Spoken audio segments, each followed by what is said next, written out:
hebreo se traduce como la Shoah, la catástrofe. Los nazis le llamaron la solución final.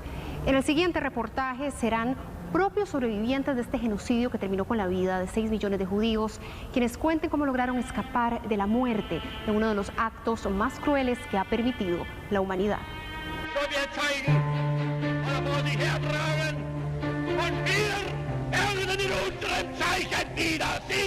La Alemania de Adolf Hitler logra convencer a la población de que existe un grupo dentro de su país que es el culpable de lo que ellos vivieron.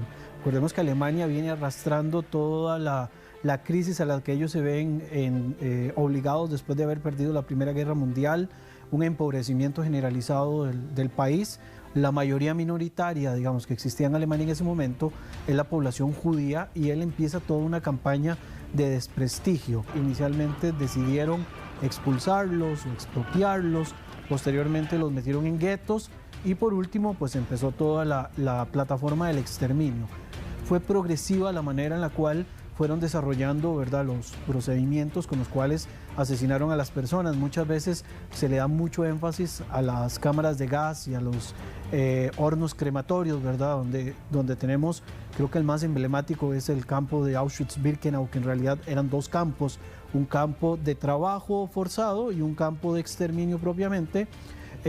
Tenía, digamos, como la doble funcionalidad, pero existieron procesos previos, ¿verdad?, marchas de la muerte, donde asesinaban a la gente de un tiro en la cabeza, contrataban personas para asesinar, digamos, en el bosque seres humanos. Llegó un punto en el cual la misma gente ya no quería estar matando a otras personas, psicológicamente se estaban viendo muy afectados y empezaron a industrializar los procesos de asesinato hasta que llegaron, digamos, a cuestiones un poco más masivas, ¿verdad? El tema de las cámaras de gas a través de las aberturas con ciclón B, ¿verdad?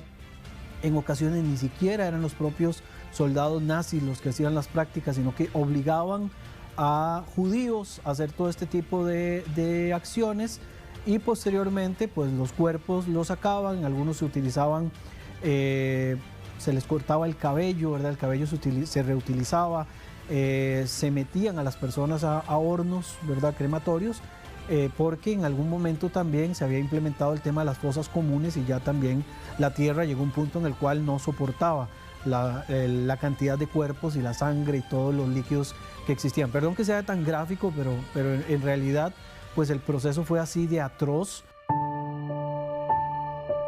Magda Davidovich nació en 1921 en Hungría.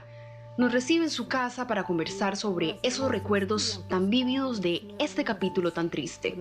Tenía 18 años cuando comenzó la guerra. Hoy, a sus 100 años, nos cuenta su historia. La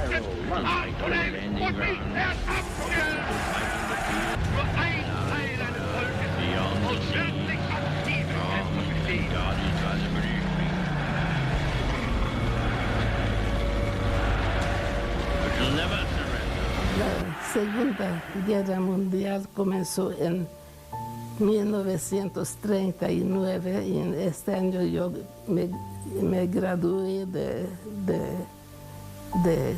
colegio y comenzaron nuestros problemas. Primero nos metieron en un gueto en la misma ciudad y ahí vivimos algunas semanas o algunos meses y después nos trasladaron a una ciudad más grande con un gueto más grande y estaba una fábrica de ladrillos abandonada en unas circunstancias increíbles. Estábamos con nuestros padres, una hermana y mi abuela de 90 y pico años. Nos llevaron a una hacienda muy grande en Austria, en el norte de Austria, y ahí estuvimos durante varios meses haciendo los trabajos, lo que en una hacienda hay que hacer, que nos dieron tanta comida como para no morir, pero tú sabes que si uno pierde la mitad de su peso normal, se muere de este. Y así lo hicieron. Pasaron los meses y nos llevaron al campo de concentración más grande, a la par o no muy lejos de Praga, en Checoslovaquia. Se llamaba Terezín. Cuando nos sacaron de los vagones estos para animales, todavía mi abuela estaba con nosotros y ya no pudo ni caminar, era una señora más de 90 años, enferma, débil, y llegó un aguacero y se enfermó, del aguacero se enfermó y se murió allá. Y los sacaron de allá y metieron con los otros muertos. Otros muertos metieron una fosa y nunca supimos a dónde decir un rezo por ella. Entonces allá parecía que cada día los llevaron, desaparecieron un grupo de personas y en la noche lo vimos y que en los hornos las llamas donde quemaron la gente. Simplemente pensamos que hasta aquí llegamos, que no, de aquí no hay a dónde irse. Pero como es la vida, Dios tenía otros planes con nosotros. ¿Usted perdió otros familiares durante la guerra? 29 personas, de chiquitos recién nacidos hasta mi abuela de 90 y pico años. James Hirsch nació en 1937. Era un niño pequeño cuando comenzó el periodo que desencadenaría en el Holocausto, un suceso que cambiaría para siempre su vida y su destino. Había ya desde el 37 un edicto del régimen del Partido Nacional Socialista Alemán de los Trabajadores, un edicto muy importante, ¿verdad?, que decía quiénes se iban y quiénes se quedaban. Ya estaba dispuesto que iba el régimen a llevar a cabo la labor de una raza aria pura. Mayo de 1938. En ese periodo, antes de la partida, que era en noviembre, cuando ya se emigró,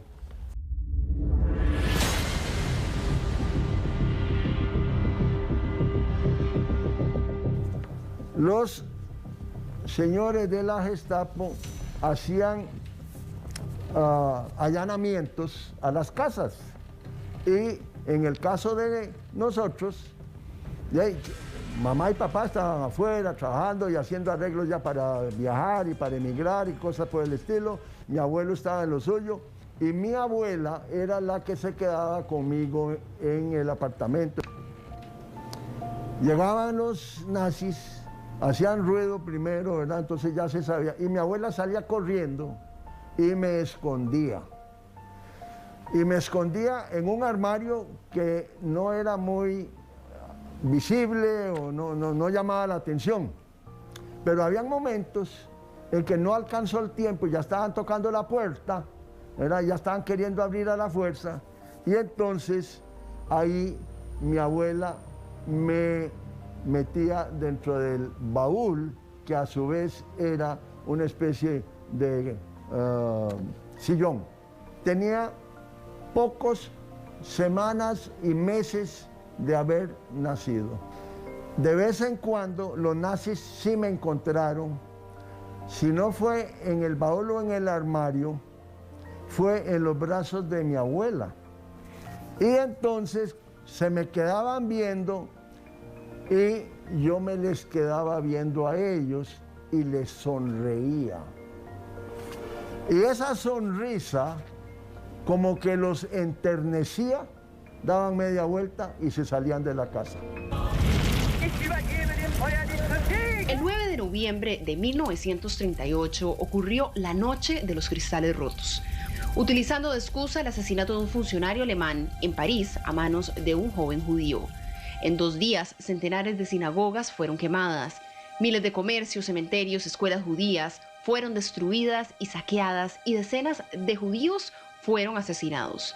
Se trataba de una estrategia que ya se había planeado, en especial por el ministro de propaganda alemán Joseph Goebbels y otros nazis. Fue la terrible Noche de los Cristales Rotos lo que hizo que finalmente su familia tuviera que huir, salir del país para poder salvar sus vidas. Y todos temblando se organizaron rápidamente, recogiendo los bártulos que tenían a mano. Unos se fueron en taxi, otros se fueron en bus, otros se fueron pasando por el consulado de Ronaldo Falconer, que hay que mencionarlo también, que es muy importante esa figura, y después le explico por qué. Otros se fueron en tren, era a como fuera, para luego reunirse al otro lado de la frontera, en territorio de Holanda. Me cuenta mi mamá, y así me cuenta mi tío y mi papá, vieron desde la ventana del tren del ferrocarril cómo salió el abuelo de la estación de control de migración de los alemanes en la frontera con Holanda, temblando, arrastrando su cuerpo. Este hombre cadavérico lo sacaron porque lo habían desnudado, ¿verdad? Le hicieron lo que le hicieron para expoliarlo, para molestarlo, lo dejaron vestirse de nuevo y salió el doctor Erich Kaeperbock, tan respetado, ¿verdad?, en la vida normal. He tenido varios hoyos negros, digámoslo así, en mis sentimientos, en mi pensamiento y en mi memoria. Y uno de ellos es precisamente por aquellos quienes se quedaron. Sarita Robinsky nació en 1934 en Costa Rica, pero justo antes del inicio de la Segunda Guerra Mundial, su familia se devolvió a Polonia. Es la única judía nacida en Costa Rica que sobrevivió al Holocausto. Las condiciones eran terribles y 5 o 6 familias por apartamento. A nosotros, que ya éramos 2 familias, nos pusieron una familia más, todos con hijos, y el apartamento apenas tenía 3 dormitorios, así es que se dormía por todo lado, faltaba la comida. Yo no podía salir, no pude entrar a la escuela,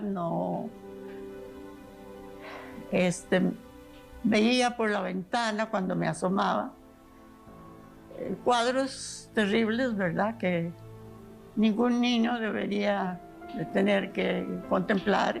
Gente que se moría en la calle, en la acera, los tapaban con periódicos y después un carretón los recogía. Una tía mía tuvo la idea de que para salvarnos y tratar de huir del gueto teníamos que separarnos a los niños de los padres para escondernos más fácilmente.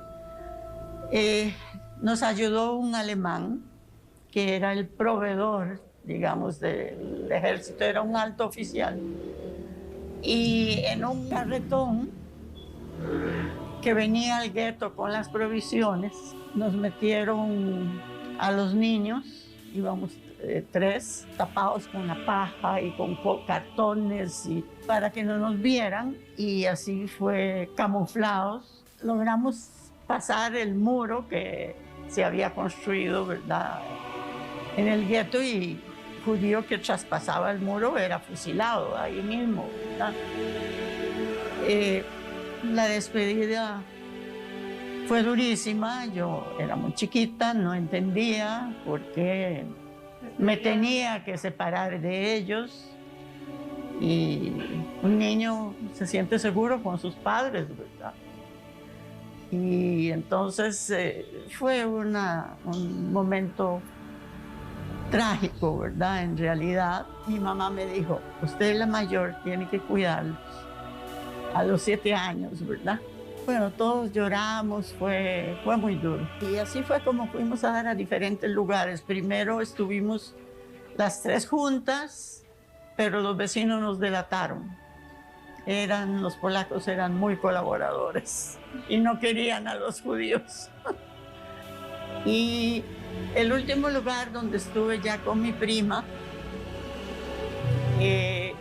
fue el lugar que mi libro, que cuenta mi historia, escrito por mi hija Janina. Ahí cuenta, se llama Una montaña de Aserrim, porque fue ahí donde vivimos el peor episodio de denuncia de vecinos. Los vecinos nos denunciaron y entonces ellos tenían un altillo, subimos rapidísimo al altillo, levantaron unas tablas del piso y ahí nos acostaron de panza y bien la cabeza de lado, porque si no, no volvían a cerrar las tablas. Era como un entrepiso. Y nos echaron cantidad de aserrín que había ahí para el invierno, para disimular las tablas. Y bueno, los nazis y policía, ¿verdad? La Gestapo. Entraron pegando gritos de que ahí había niñas escondidas. La señora, por supuesto, lo negó. Nosotros oíamos todo, porque estábamos como encima.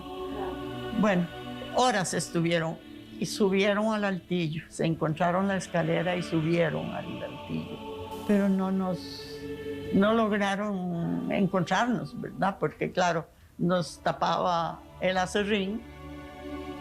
Y aunque ellos levantaron algunas tablas porque se dieron cuenta que estaban flojas, no nos encontraron. Así estuvimos 18 horas. Mi primita, muy menor que yo, se hizo pipí y la mancha salió en el cielo raso abajo. La señora se dio cuenta, pero ellos no acataron, claro. El asunto es que cuando ya se fueron, dijeron que iban a volver, porque con perros. Después ya pasada la medianoche, el señor subió y nos abrió para ver si estábamos vivas, ¿verdad? Porque podíamos habernos ahogado ahí.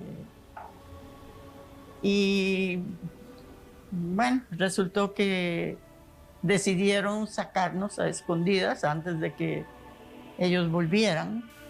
Y salimos de ahí. Yo salí primero con el señor, pero no caminando junto a él, sino separada para que si agarraban, no se dieran cuenta que él me llevaba. Y en tren nos vinimos a Varsovia y con unas monjas me quedé unas semanas y me encontraron otro lugar ya yo sola. Y ahí pasé hasta el final de la guerra. Al finalizar la guerra, las autoridades comenzaron a quemar la ciudad de Varsovia y empezaron a evacuar sin destino particular a todas las personas que estaban ahí. Y ahí, doña Sarita cuenta un acontecimiento que aún recuerda con dolor. Cuando nos estaban evacuando, cuando quemaban Polonia, Varsovia, nos llevaban así en fila, el montón de gente hacia los trenes. Y nosotros creíamos que íbamos para un campo de concentración, ¿verdad? Porque esas filas de gente y trenes era lo usual. Y había a los lados soldados alemanes con sus rifles cuidando de que nadie se escapara de la fila.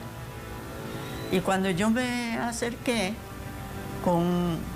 iba de la mano de la hija de los señores, un alemán jovencillo, todavía tengo así un vago recuerdo de su cara, se quedó viéndome y me dijo en alemán, "Verfluchte Jude", que quiere decir judía cochino. Tras haber abordado, Sarita y la familia que la acogía bajaron del tren cerca de un bosque. De ahí caminaron varios kilómetros hasta una aldea en donde una familia campesina compartió su casa con ellos. El día tan anhelado llegó. Sus padres la encontraron después de años de haber estado separados. Llegaron a la puerta de la casa que les había acogido. Y donde oímos botas entrar como al... Yo me escondí debajo de la mesa, me metí en un banquito. Y entonces el señor preguntó que quién era. Y mi papá contestó, somos amigos de los Sacho, que era el apellido de ellos. Y él se quedó, ¿verdad? Amigos, pero como dijeron su apellido y todo, abrió la puerta. Y yo vi a mis papás, pero no reaccioné porque yo era hija de esa otra familia. Y entonces en ese momento me dio, todavía me quedaba el miedo, aunque ya no estaban los alemanes. Y ellos se dieron cuenta de inmediato, entonces tampoco así como corrieron a abrazarme ni nada, sino que fueron saludando. Claro, donde me agarraron a mí. El abrazo fue muy distinto. En la segunda parte, Costa Rica les abrió las puertas para escapar del horror. Los sobrevivientes nos comparten cómo llegaron al país y anécdotas del proceso de adaptación a su nueva vida.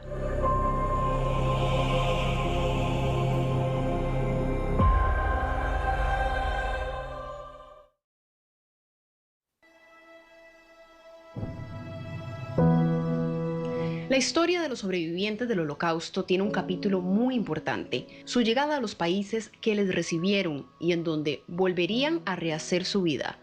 La adaptación cultural, el trabajo duro para salir adelante y hasta anécdotas abundan en lo que nos relatan cada uno de estos señores. El hermano de mi marido estaba casada con una muchacha costarricense. Entonces llamamos por teléfono y dijeron que con los brazos abiertos nos están esperando y van a conseguir trabajo. Llegamos aquí y de veras que nos esperaron con los brazos abiertos. Nos consiguieron trabajo a mi marido, consiguieron una casita y vivimos aquí como más de 60 años. Primero tenía la pastelería y después sí una fabriquita de vestidos para chiquitas. A mi marido consiguieron un trabajo en una relojería que estaba en la mano de la familia y él estaba trabajando desde el día cuando llegamos, muy cerca, hasta que murió. Y yo le digo a mis amigos ticos que yo quiero más a Costa Rica que ellos, porque aquí nadie me odiaba, nadie me perseguía, nadie me quería matar. Y eternamente estoy agradecida y de mi corazón amo a Costa Rica. En el caso de James Hirsch, su familia llegó a Costa Rica gracias a la ayuda que recibió del cónsul general de Costa Rica en Hamburgo, Ronaldo Falconer. Ahí la familia se refugió varias veces. Y si no se hubiera refugiado en el consulado general de Costa Rica en Hamburgo, posiblemente no estaríamos hablando usted y yo aquí. Entonces él dice, mire, la información que yo recibo dice que Costa Rica todavía no se ha declarado, ¿verdad?, políticamente, en la política internacional. Vamos a ver qué sucede. Ok, entendidos, una recomendación. Entonces, alistámonos para ir a Costa Rica. Pero incluso con Schlesinger, ¿verdad?, un alemán nazi, ¿verdad?, hicieron aquí una encuesta para ver si se iban todos los judíos. A Ecuador iban a ir. Eso es posterior.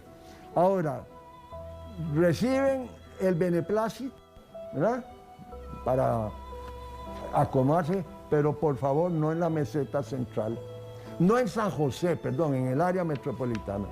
¿Y a dónde?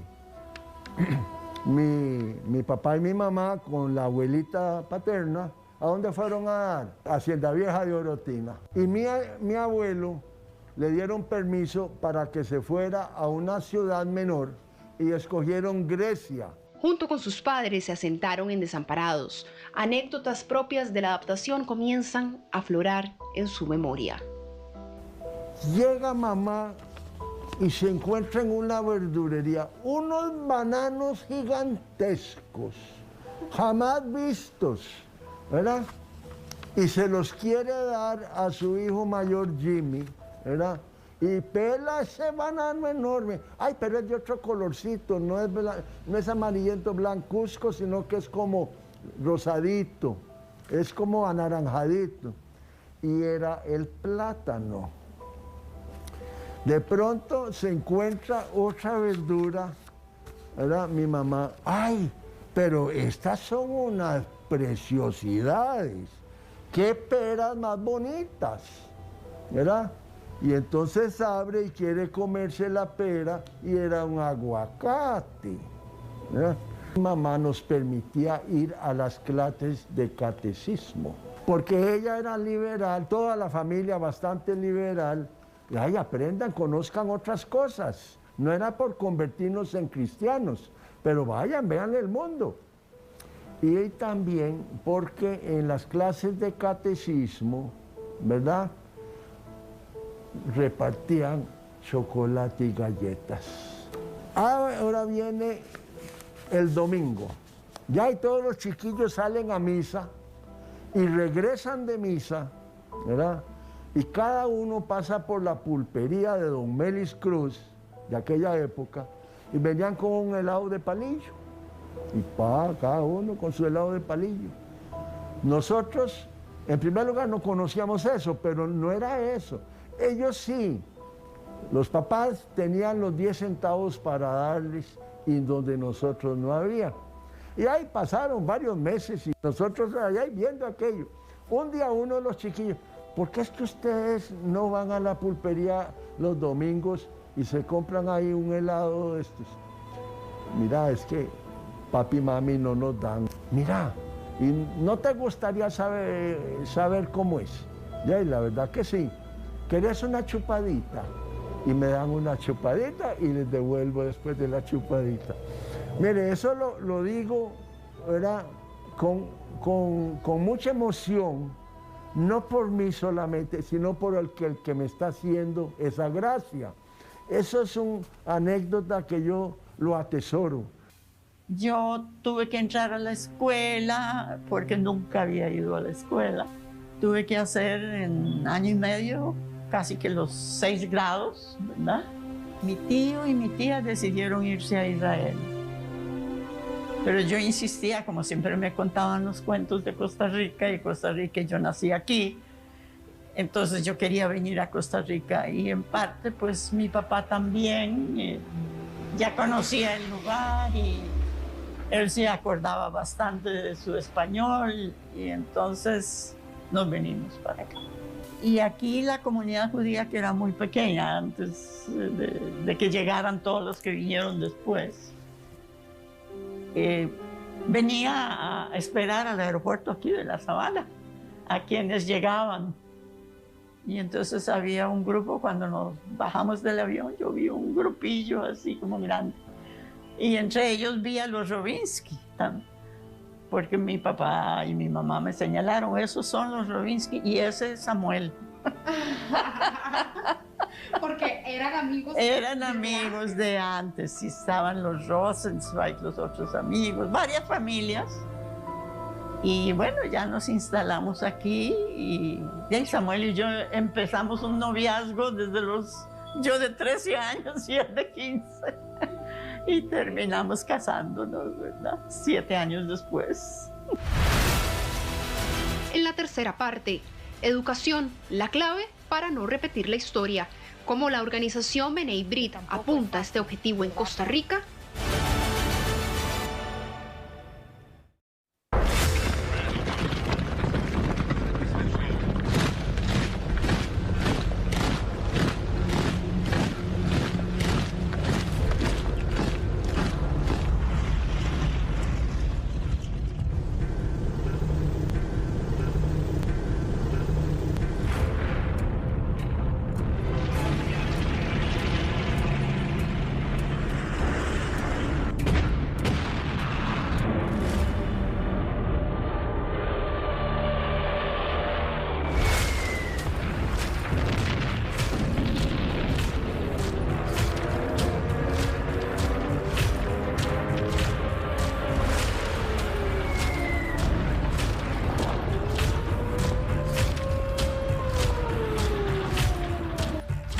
Después de que Alemania invadiera Polonia, Dinamarca, Noruega, Francia, Bélgica, los Países Bajos, Luxemburgo, Yugoslavia y Grecia, la Segunda Guerra Mundial terminó en 1945.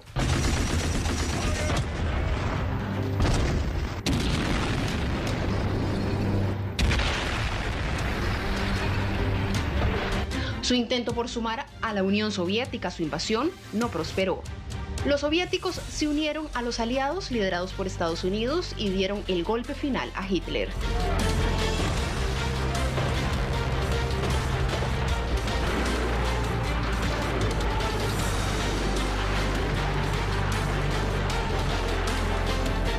Fueron entonces recuperando poco a poco el terreno que había sido invadido por los nazis.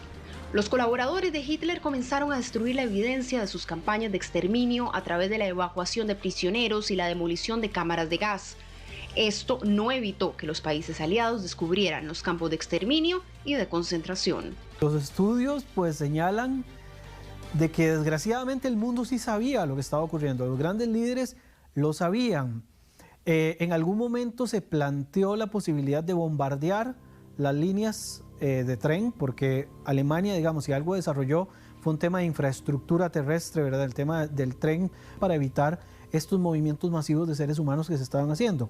Pero el planteamiento que vino posterior es: ¿qué vamos a hacer con toda esa gente que está siendo sacada masivamente de sus territorios? Si no, van a poder regresarse de donde los están sacando, porque es devolverlos a la boca, digamos, del lugar donde están siendo invadidos. Entonces, no era que la comunidad internacional no lo sabía, obviamente no tenían la comunicación tan inmediata que tenemos en la actualidad, pero ya se sabía, ya se tenía conocimiento sobre algunas de estas situaciones que estaban pasando y tomaron la decisión de dejarlo pasar, El 27 de enero de 1943, el Ejército Rojo de la Unión Soviética liberó el campo de concentración de Auschwitz. Años después, esta fecha es acogida por Naciones Unidas como el Día Internacional de Conmemoración en memoria de las víctimas del Holocausto. Responde esto así a todos los esfuerzos para nunca olvidar un hecho que no debió haber ocurrido y que no debería repetirse. A partir de la Shoah, se establece un marco jurídico internacional para la condena del crimen de genocidio y para poder combatir este tipo de flagelos, aunque por supuesto, ¿verdad?, la historia nos enseña de que posterior a la Shoah se dieron otros genocidios contra otras minorías, incluyendo ahora en el siglo XXI, ¿verdad?, el primer genocidio, que es el de la población yazidí en el Medio Oriente, que es esta minoría de origen kurdo que se encuentra en las regiones iraquíes. En Costa Rica, el Centro Israelita Sionista, a través de la organización B'nai B'rith, colabora con el Ministerio de Educación Pública para que el tema holocausto sea ampliamente comprendido por todos los estudiantes del país. Llevamos ya varios años en alianza con el Ministerio de Educación Pública, con proyectos que tienen que ver con la transmisión de todo lo que es contenido, documentación e información sobre el tema de la Shoah y el Holocausto y los derechos humanos. Convenios que se hicieron con el Ministerio, se logró que el tema del Holocausto y derechos humanos, y sobre todo de genocidios en general, participaran dentro del contenido de la malla curricular de la educación nacional.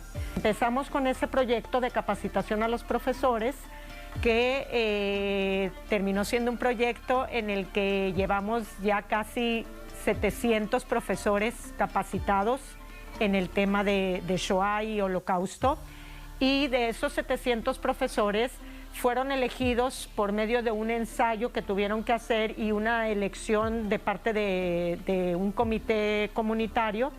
Se eligieron 25 profesores que han sido mandados a Israel becados a capacitarse en el Museo de Yad Vashem en Israel. En el 2019 se convocaron los colegios técnicos, los profesores de colegios técnicos a esta capacitación, que pues estos profesores llevaron todo este contenido a las aulas y los alumnos tuvieron que desarrollar dentro de los proyectos de la malla curricular un afiche que tuviera que ver con el tema que se había tratado sobre Shoah y derechos humanos.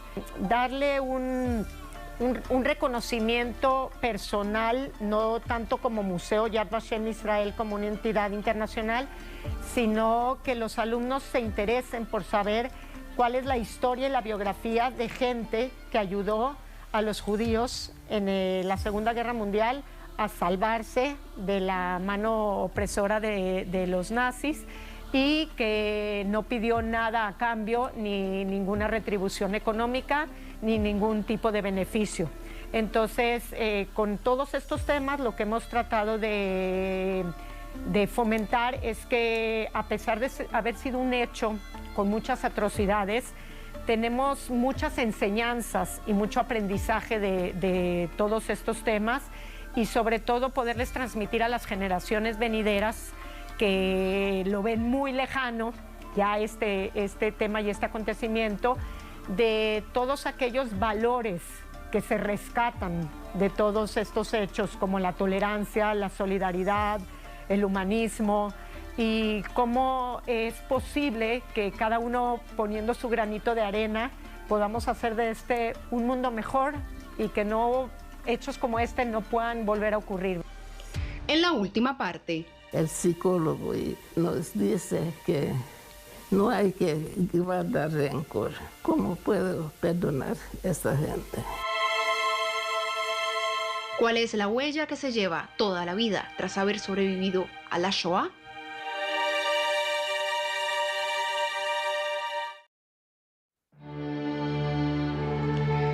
Finalizando la conversación, doña Sarita, doña Magda y don James enfatizan sobre lo que implicó llevar por el resto de sus vidas la marca de ser sobrevivientes. Uno queda marcado con traumas toda la vida, toda la vida. Yo he tenido pesadillas, al principio muchas, hoy día menos.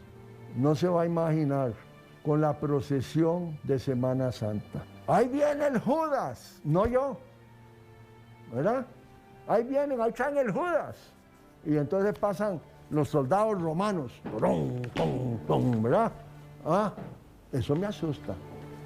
Incluso hoy, de adulto, ya viejo, ya despidiéndome de esta vida, en los lugares donde he estado, en los pueblos, y cae Semana Santa, y vienen en la noche a quemar el Judas. Ay, Dios mío. El psicólogo nos dice que no hay que guardar rencor, pero para mí tengo sentimientos muy encontrados. ¿Cómo puedes decir que voy a perdonar? ¿Cómo puedo perdonar a esta gente? Me callé, es decir, me traté no de olvidarlo, porque eso no se olvida, ¿verdad? Es imposible, pero de no hablar de eso. Como sentía como una vergüenza ajena, ¿verdad? Porque me sentía que me habían robado mi infancia, me habían humillado, ¿verdad? Me habían hecho vivir años de pavor. Yo por años no quise hablar fue como cerrarme, ¿verdad? Después ya vi la necesidad de sí hacerlo, porque hay que recordar, no se puede dejar olvidar eso. Aquí hace poco me contó una maestra que uno de los muchachos de secundaria le preguntó que qué era el Holocausto. Eso es muy triste, porque no hay que olvidarlo. Yo creo que nadie de esta época, ni siquiera los hijos de estos que no pasaron por este proceso, podrían entender, digamos, la magnitud de lo que se vivió. Muchos sobrevivientes pasaron años, en algunos casos décadas, sin mencionar una sola palabra de lo que ellos vivieron en ese momento, porque temían de que no les fueran a creer.